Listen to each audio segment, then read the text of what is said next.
नमस्कार, मैं रवीश कुमार। चलिए जानते हैं आज की सबसे बड़ी और महत्वपूर्ण खबरों को सिर्फ 5 मिनट में।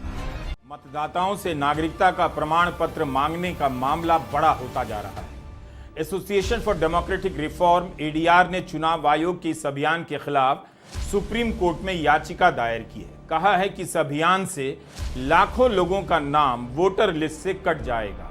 इकोनॉमिक टाइम्स में खबर छपी है कि सुप्रीम कोर्ट का ही एक फैसला है कि चुनाव आयोग नागरिकता की जांच नहीं कर सकता।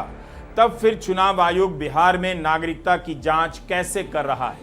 नागरिकता साबित करने के लिए प्रमाण पत्र कैसे मांग सकता है?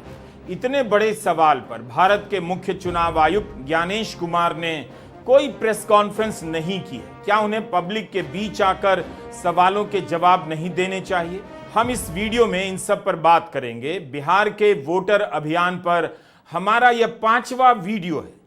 हर वीडियो में नए नए सवाल खड़े होते जा रहे हैं, नए नए राज खुलते जा रहे हैं, लेकिन जवाब देने वाले मैदान से गायब नजर आ रहे हैं। सवाल इनसे भी है, बिहार के मुख्यमंत्री नीतीश कुमार से।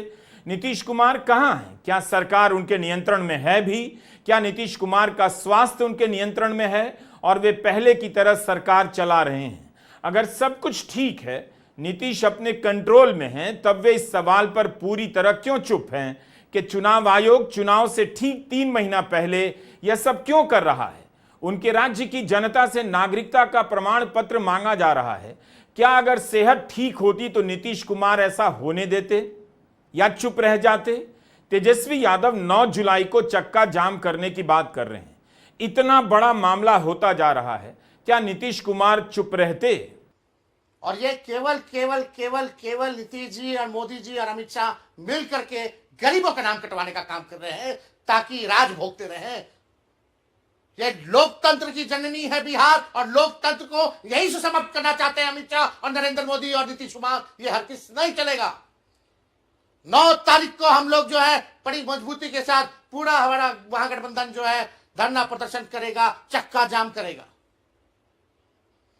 और इसमें अपील करते हैं कि आप सब लोग मजबूती के साथ लोकतंत्र और संविधान को बचाने का काम कीजिए, गरीब का अधिकार को बचाने की लड़ाई को लड़ने का काम कीजिए। नीतीश कुमार जिस तरह के नेता रहे हैं, वे चुनाव आयोग के इस अधिकार पर सवाल जरूर उठाते कि आयोग कैसे नागरिकता की जांच करेगा। आयोग का काम नागरिकता देना या इसकी जांच करने का नहीं है।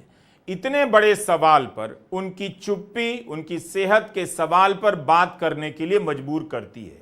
चुनाव आयोग 8 करोड़ मतदाताओं से फॉर्म भरवा रहा है और मुख्यमंत्री नीतीश कुमार इस मसले पर सक्रिय नजर नहीं आ रहे। क्या यह बात बाध्य नहीं करती है कि उनकी सेहत के बारे में हम सब बात करें? क्या सेहत के कारण नीतीश कुमार सक्रिय नजर नहीं आ रहे? नीतीश कुमार का कनेक्शन जो बाइडेन से नहीं है, लेकिन बीमारी को लेकर हो जाता है। अमेरिका में बाइडेन के स्वास्थ्य और मानसिक सेहत को लेकर काफी विवाद हुआ कि वे अपने नियंत्रण में नहीं हैं, उनके बदले कोई और फैसला ले रहा है। अमेरिका के संवैधानिक प्रावधानों के अनुसार अगर राष्ट्रपति को कोई गंभीर बीमारी है तो उनके स्वास्थ्य के बारे में जनता को बताया जाएगा। राष्ट्रपति पद से हट जाने के 5 महीने बाद मई के महीने में खबर आई कि बाइडेन को स्टेज 4 का कैंसर है, तो फिर से सवाल उठा कि क्या बाइडेन की बीमारी और उसकी जानकारी समय रहते छिपाई गई?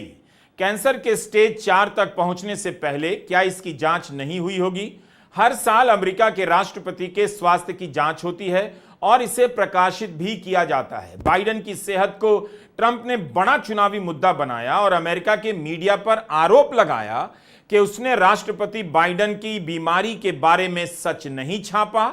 चुनाव से पहले उनके कैंसर से लेकर उनके डिमेंशिया की बात को दबाए रखा। बिहार की जनता को जानने का अधिकार है कि इस वक्त जब उसकी नागरिकता के प्रमाण पत्र मांगे जा रहे हैं, उनके मुख्यमंत्री नीतीश कुमार का स्वास्थ्य उनके नियंत्रण में है या नहीं। कई महीनों से बिहार में इसकी चर्चा चल रही है कि हालत ठीक नहीं, फैसला कोई और ले रहा है। इस तरह की बातों और अफवाहों को भी शांत करने के लिए जरूरी है कि नीतीश कुमार की सेहत पर विश्वसनीय तरीके से जानकारी आए। इसका रास्ता भी खुद प्रधानमंत्री मोदी ने बता दिया है। 2024 के लोकसभा चुनाव में नवीन पटनायक का हाथ क्या कांप गया, बीजेपी ने बड़ा मुद्दा बना दिया। कहा उनकी सेहत अब सरकार चलाने लायक नहीं है, वे किसी अधिकारी के कंट्रोल में हैं। प्रधानमंत्री मोदी ने कहा, ओडिशा में उनकी सरकार आई तो एक कमेटी बनाकर नवीन पटनायक की सेहत की जांच कराई जाएगी। लेकिन बिहार में जब यह सवाल उठ रहा है तो बीजेपी और प्रधानमंत्री दोनों चुप हैं। गांव गांव में अफरा तफरी मची है, लेकिन मुख्यमंत्री इससे जुड़े सवालों के आसपास भी नजर नहीं आ रहे। कई महीनों से किसी रहस्य की तरह बिहार नजर आ रहा है। मुख्यमंत्री सबके सामने नजर आते हैं, लेकिन उस तरह से नहीं लगते जैसे पहले नजर आते थे। सार्वजनिक मंचों पर कभी उनके पांव छू लेने तो कभी ऐसे व्यवहार को लेकर चर्चा होती रही है जिसके लिए नीतीश कुमार कभी नहीं जाने जाते। 4 जुलाई को नीतीश कुमार के ट्विटर हैंडल पर यह तस्वीरें डाली गईं। इन तस्वीरों से यही पता चलता है कि नीतीश कुमार सक्रिय हैं, लोगों से मिल रहे हैं, कार्यक्रमों में जा रहे हैं, पटना के गर्दनी बाग में बापू टावर का उद्घाटन कर रहे हैं, बच्चों से मिल रहे हैं। लेकिन ये सभी तस्वीरें हैं। अगर इन तस्वीरों के हिसाब से नीतीश कुमार इतने सक्रिय हैं, उनका स्वास्थ्य उनके नियंत्रण में है, तब भी वे 8 करोड़ मतदाताओं की नागरिकता जांच और वोटर लिस्ट की जांच के बारे में कैसे चुप रह सकते हैं, जबकि इस अभियान के 10 दिन हो गए। 3 जुलाई की यह तस्वीर बता रही है कि नीतीश कुमार गंगा नदी के जलस्तर का मुआयना कर रहे हैं, बाढ़ की हालत का पता कर रहे हैं। क्या ये सारी तस्वीरें यह संदेश देने के लिए हैं कि मुख्यमंत्री बिल्कुल ठीक हैं? तब मुख्यमंत्री इस पर क्यों चुप है कि 8 करोड़ मतदाताओं से फॉर्म भरने के लिए क्यों कहा जा रहा है, वह भी चुनाव से ठीक 3 महीना पहले? यह काम 1 महीने के भीतर कैसे हो सकता है?